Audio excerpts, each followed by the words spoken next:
Hi guys, welcome to our channel Mahir Shaikh. నేను మీ Sumayya. ముందుగా మన ఛానల్ని సబ్స్క్రైబ్ చేసుకోండి, పక్కనే బెల్ ఐకాన్ ఉంటుంది, యాక్టివేట్ చేసి పెట్టుకోండి. నిన్న షార్ట్లో చూపించాను కదా బాజ్రా కిచడీ అని చెప్పేసి, ఇవాళ రెసిపీ అదే అనమాట. ఇది మంచి healthiest recipe and weight loss recipe కూడా. చాలా డీటెయిల్ గా వీడియో చేయలేదు సారీ.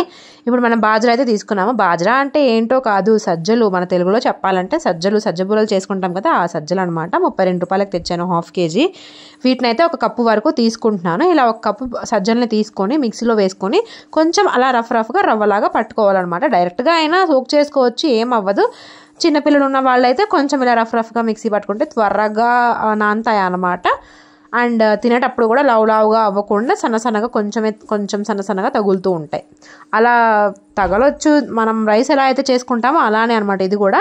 చూడండి దాంట్లో వేస్ట్ అయితే ఎంత వచ్చిందో అసలు. ఇదంతా పైకి పొట్టు వచ్చింది కదా, దీన్ని మొత్తాన్ని తీసేసుకొని బాగా మంచిగా వాష్ చేసుకోవాలి. 3 నుంచి 4 సార్లు వాష్ చేసుకున్నాను నేనైతే.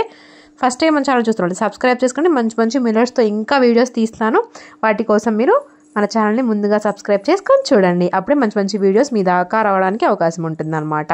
సో ఈ విధంగా వాష్ చేసుకుంటున్నాను అనమాట. మంచి డ్రెస్సెస్ ఆఫర్స్లో చాలా ఉన్నాయి. నేను ట్యాగ్ ప్రొడక్ట్స్లో లింక్స్ ఇస్తాను, కావాలంటే చెక్ చేసుకోండి. ఈ సజ్జల్ని మనము ఓవర్ నైట్ సోక్ చేసుకోవాలి. మిల్లెట్స్ ఏవైనా కానీ ఓవర్ నైట్ సోక్ చేసుకున్న తర్వాత, అంటే నానబెట్టుకున్న తర్వాత కుక్ చేసుకోవాలన్నమాట. నేను ఇప్పుడు మధ్యాహ్నం లంచ్కి చేసుకుంటున్నాను, అందుకోసమని పొద్దున్నే 6ంటికి లేచి నానబెట్టాను అనమాట. 6 నుంచి 8 గంటలు నానితే సరిపోతుంది. ఇలా నానిపోయిన సజ్జల్ని పక్కన తీసి మళ్ళీ వాష్ చేసుకొని పక్కన పెట్టేసుకోవాలి. ఇప్పుడు మనము కుక్కర్ తీసుకొని అందులో జస్ట్ 2 టేబుల్ స్పూన్ల వరకు నూనెను యాడ్ చేసుకుంటున్నాను. అందులో కొద్దిగా జీరా, 2 లవంగాలు, 4 మిరియాలు, 1 చెక్క, 1 ఇలైచి వేసుకోవాలి. అవి ఫ్రై అయిపోయిన తర్వాత 1/2 టేబుల్ స్పూన్ వరకు అల్లం వెల్లుల్లి పేస్ట్ని అయితే యాడ్ చేసుకుంటున్నాను. ఇప్పుడు ఇందులోనే సన్నగా తరిగి పెట్టుకున్న 2 ఉల్లిపాయలు వేసుకుంటున్నాను. చిన్నవైతే 2, పెద్దదైతే 1. పచ్చి బఠానీ దొరకలేదు, అందుకే ఎండు బఠానీని నైటే నానబెట్టేసుకున్నాను. తర్వాత క్యారెట్ కట్ చేసుకోకుండా ఈసారి తురిమి వేసుకుంటున్నాను. సొరకాయ వేస్తున్నాను. ఎందుకు అంటే వెయిట్ లాస్ రెసిపీస్లో దేంట్లో అయినా సొరకాయ యాడ్ చేసుకున్నట్టయితే మనకి మంచిగా వెయిట్ లాస్ రెసిపీ అనేది పర్ఫెక్ట్గా కుదురుతుంది. ప్లస్ వెయిట్ కూడా త్వరగా లాస్ అవ్వచ్చు సొరకాయ, కీరదోసకాయ తినడం వల్ల.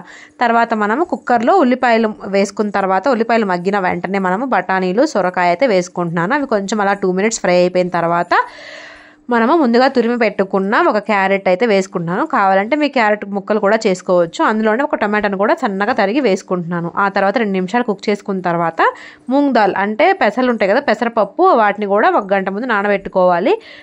పెట్టుకున్న పెసరపప్పు అయితే వేసేసాను. దాన్ని కూడా వేసేసి 2 నిమిషాలు మళ్ళీ కుక్ అవ్వనివ్వాలి కలుపుకొని. ఆ తర్వాత మూత తీసుకొని ఉప్పు, పసుపు, కారం, ధనియా మసాలా అయితే వేసుకుంటున్నాను. ఇంతకు మించి మసాలాలు ఏం వేయట్లేదు, ఇవేనమాట మసాలాలు. అందులోనే కొంచెం కొత్తిమీర కూడా యాడ్ చేసుకుంటున్నాను.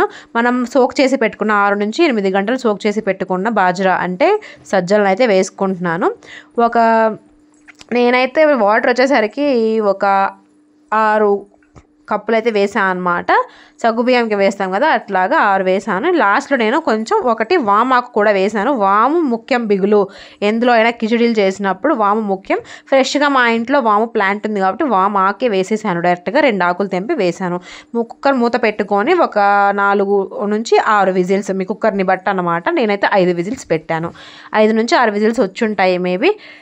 అలా కరెక్ట్గా రావాలి అండ్ బాగా కుక్ అవ్వాలి అంటే ఖచ్చితంగా 5 విజిల్స్ పెట్టుకోండి. ఆ తర్వాత చూడండి కుక్ అయిపోయింది. నేను తీసి ఓపెన్ చేసి చూసేసరికి మంచిగా లిక్విడ్గా బాగుందన్నమాట. చూడ్డానికైతే లిక్విడ్గా ఉంది.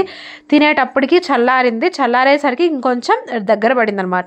మీలో ఎవరన్నా బిసిబిళ్ళాబాద్ తిన్నారా? బిసిబిళ్ళాబాద్ తిన్న వాళ్ళకి ఈ రెసిపీ కొత్తగా ఏం అనిపించదు. సేమ్ అదే ప్రాసెస్లో మొత్తం అవే ఇంగ్రీడియంట్స్ అనమాట. కాకపోతే కొంచెం చిన్న డిఫరెన్సెస్. చూడండి మనం వేసుకున్న బాజ్రా కూడా బాగా కుక్ అయిపోయింది. బఠానీలు, సొరకాయ, అసలు క్యారెట్ అయితే కంటికి కూడా కనిపించట్లేదు.